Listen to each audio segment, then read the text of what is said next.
ஜாக்டோ ஜியோ அமைப்பினர் கடந்த 22ஆம் தேதியிலிருந்து தங்களது 9 அம்ச கோரிக்கைகளை முன்வைத்து போராட்டத்தில் ஈடுபட்டு வருகின்றனர். முதல் நாளாக இருக்கக்கூடிய 22ஆம் தேதி சென்னை எழிலகத்தில் போராட்டத்தில் ஈடுபட்டனர். அதனைத் தொடர்ந்து சென்னை மாநகராட்சி அலுவலகத்திலும், நேற்றைய தினம் சென்னை ஆட்சியர் அலுவலகத்திலும் போராட்டம் நடைபெற்றது. இதே போல அந்தந்த மாவட்டங்களிலும், இந்த மாவட்ட ஆட்சியர் அலுவலகத்திலும் மாநகராட்சி அலுவலகங்களிலும் இந்த போராட்டமானது நடைபெற்றது. இதனைத் தொடர்ந்து மறியல் போராட்டத்தில் ஈடுபடுவோம் என்று அவர்கள் அறிவித்திருந்தனர். அதே போல இன்றைய தினம் எழிலகத்தில், சென்னை சேப்பாக்கத்தில் அமைந்துள்ள இருக்கக்கூடிய எழிலகத்தில் இன்று எழிலகம் முற்றுகை போராட்டம் நடைபெற்றது. அதனைத் தொடர்ந்து எழிலகத்திற்கு வெளியே இருக்கக்கூடிய காமராஜர் சாலை என்று கூறக்கூடிய கடற்கரை சாலையை அந்த அரசு ஊழியர்களும் ஆசிரியர்களும் மறியல் போராட்டத்தில் ஈடுபட்டனர். இந்நிலையில் மறியலில் ஈடுபட்ட அரசு ஊழியர்கள் மற்றும் ஆசிரியர்களை ஏற்கனவே அந்த இடத்தில் காத்திருந்த, அதாவது பாதுகாப்பு பணியில் ஈடுபட்டிருந்த சுமார் 100க்கும் மேற்பட்ட போலீசார் கைது செய்து அவர்களை தனியார் மண்டபத்தில் அடைத்து வைப்பதற்காக அழைத்து சென்றிருக்கின்றனர். இந்நிலையில் தொடர்ந்து இந்த கைதானது நடைபெற்று வருகிறது. கிட்டத்தட்ட 1000க்கும் மேற்பட்ட அரசு ஊழியர்கள் மற்றும் ஆசிரியர்கள் இந்த எழிலகத்தில் தற்போது போராட்டத்தில் ஈடுபட்டு வருகின்றனர். நேற்று முன்தினம் சென்னை உயர் நீதிமன்றம் ஒரு உத்தரவை பிறப்பித்திருந்தது. அதாவது பள்ளிகளுக்கு ஆசிரியர்கள் வேலைக்கு திரும்ப வேண்டும், அவ்வாறு வேலைக்கு திரும்பவில்லை என்றால் அவர்கள் மீது நடவடிக்கை எடுக்கலாம் என்று கூறப்பட்டிருந்தது. இந்நிலையில இன்றைய தினம், அதாவது 25ஆம் தேதிக்குள் பள்ளிக்கு திரும்ப வேண்டும் என்று கூறப்பட்டிருந்தது. இருப்பினும் அந்த உத்தரவையும் மீறி இவர்கள் போராட்டத்தில் ஈடுபட்டு வருவதை நாம் பார்க்க முடிகிறது. அதாவது இவர்களுடைய முக்கியமான கோரிக்கையாக அந்த பழைய ஓய்வூதிய திட்டத்தை தொடர வேண்டும், புதிய ஓய்வூதிய திட்டத்திலிருந்து தங்களுக்கு விலக்கு அளிக்க வேண்டும், அதாவது புதிய ஓய்வூதிய திட்டத்தை ரத்து செய்ய வேண்டும் என்று அவர்களுடைய முக்கியமான பிரதான கோரிக்கையாக இருக்கிறது. அது தவிர்த்து இடைநிலை ஆசிரியர்களுக்கு, மத்திய அரசு ஆசிரியர்களுக்கு இணையான ஒரு ஊதியத்தை வழங்க வேண்டும் என்பது இவர்கள் அடுத்த கோரிக்கையாக இருக்கிறது. இதே போல முதுநிலை ஆசிரியர்கள், அனைத்து ஆசிரியர்கள், அரசு பணியாளர்கள், கண்காணிப்பாளர்கள், தலைமைச் செயலகம் உள்ளிட்ட அரசு அலுவலர்கள், அப்புறம் களப்பணியாளர்கள் என அனைத்து வகையான அரசு ஊழியர்களுக்கும் ஊதிய முரண்பாடு இல்லாமல் ஒரே மாதிரியான ஊதியத்தை வழங்க வேண்டும் என்பது இவர்களுடைய 3வது கோரிக்கையாக இருக்கிறது. இதே போல 21 மாதம் ஊதிய பாக்கி இருப்பதாக இவர்கள் தெரிவிக்கின்றனர். அந்த 21 மாத ஊதிய பாக்கியை உடனடியாக வழங்க வேண்டும் என்பதும் இவர்களுடைய கோரிக்கையாக இருக்கிறது. இது குறித்து பல்வேறு கட்ட பேச்சுவார்த்தையும் அரசு தரப்பில் செய்யப்பட்டது. இந்நிலையில் தான் 4 நாட்களாக தொடர்ந்து இந்த போராட்டமானது நடைபெற்று வருகிறது. இன்று 4வது நாளாக சாலை மறியல் போராட்டத்தில் அவர்கள் ஈடுபட்டனர்.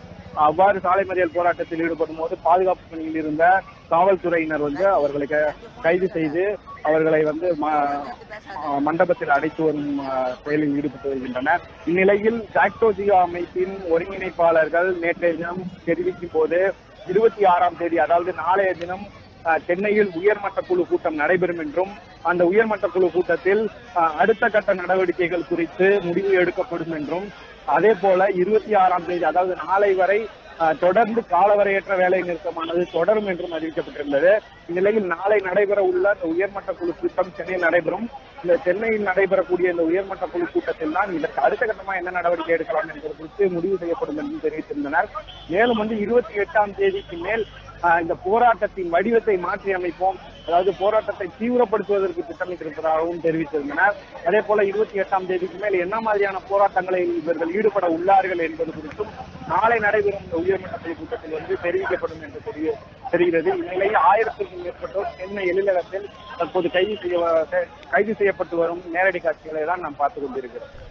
ராஜசேகர், ஏற்கனவே உயர்நீதிமன்றமானது ஆசிரியர்களை உடனே பணிக்கு திரும்ப வேண்டும் என்ற ஒரு உத்தரவை பிறப்பிச்சிருந்தாங்க. இந்த நிலையில தமிழக அரசானது தொகுப்பு ஊதியம் கொடுத்து தற்காலிகமாக ஆசிரியர்களை பணியமர்த்த வேண்டும் என்று அங்க இருக்கக்கூடிய ஆட்சியாளர்களுக்கு உத்தரவு பிறப்பித்திருக்கிறார்கள்.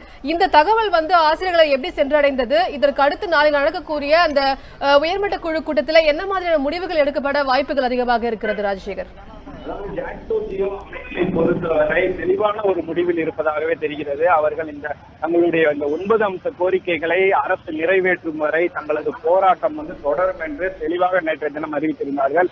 நீதிமன்றம் உத்தரவு பிறப்பித்திருந்தாலும் தாங்கள் அதற்கு செவிசாய்க்கப் போவதில்லை. நீதிமன்ற உத்தரவையும் மீறி நாங்கள் போராட்டத்தில் ஈடுபடுவோம், போராடுவது எங்களுடைய உரிமை என்று அவர்கள் கூறியிருந்தனர்.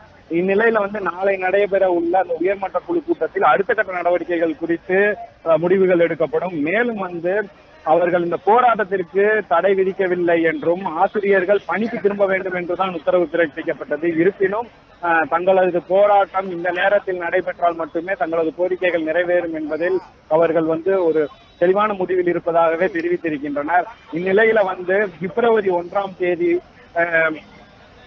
பயிற்சி, அதாவது பிராக்டிக்கல் எக்ஸாம்ஸ் தொடங்குறதுக்கான அறிவிப்புகள் வெளியாகி இருக்கிறது. இந்நிலையில பிப்ரவரி 1ஆம் தேதி பொதுத் தேர்வு நடைபெற உள்ள நிலையில பிராக்டிக்கல் எக்ஸாம்ஸ்க்கான பொதுத் தேர்வுகள் நடைபெற உள்ள நிலையில இந்த போராட்டமானது தொடர்ந்து நடைபெற்றால் மாணவர்களுக்கு மிகப்பெரிய பாதிப்பு ஏற்படுவதற்கான வாய்ப்புகள் இருப்பதால் தற்காலிக ஆசிரியர்களை நியமிப்பதற்கான ஆணையை தமிழக அரசு பிறப்பித்துள்ளது. அந்த ஆணையின்படி தற்காலிகமாக 7500 ரூபாய் ஊதியத்திற்கு தற்காலிக ஆசிரியர்கள் பணியமர்த்தப்படுவார்கள். அந்தந்த பகுதிகள், அதாவது ஆசிரியர்கள் இல்லாத இடங்கள் எல்லாவற்றிற்கும் ஆசிரியர்களை தற்காலிகமாக பணியமர்த்துவதற்கு அந்தந்த ஆசிரியர்களுக்கு தமிழக அரசு ஆணை பிறப்பித்திருக்கிறது. இதன் காரணமாக தற்காலிக ஆசிரியர்களை வைத்து பள்ளிகள் இயங்கும் என்று தெரிகிறது. இருப்பினும் இந்த தற்காலிக ஆசிரியர்கள் பணி அமர்த்தப்பட்டாலும் தங்களுடைய வேலைநிறுத்த போராட்டமானது தொடர்ந்து நடைபெறும். இது காலவரையற்ற வேலைநிறுத்தமாக நடைபெறும் என்பதுதான் தற்போது வரை அவர்களுடைய நிலைப்பாடாக இருக்கிறது. இந்நிலையில் நாளை நடைபெற உரிய உயர்மட்ட குழு கூட்டத்தில் அடுத்த கட்ட நகர்வுகள் குறித்து தெரிய வரும் என்று தெரிகிறது. உண்மை செய்திகளை உங்கள் கண்முன் கொண்டு வரும் காவிரி நியூஸின் யூடியூப் சேனலை சப்ஸ்கிரைப் செய்யுங்கள். நொடிக்கு நொடி நாட்டு நடப்புகளை தெரிந்து கொள்ள kavirnews.tv, Facebook, Instagram, Twitter போன்ற சமூக வலைதள பக்கங்களோடு எப்போதும் இணைந்திருங்கள்.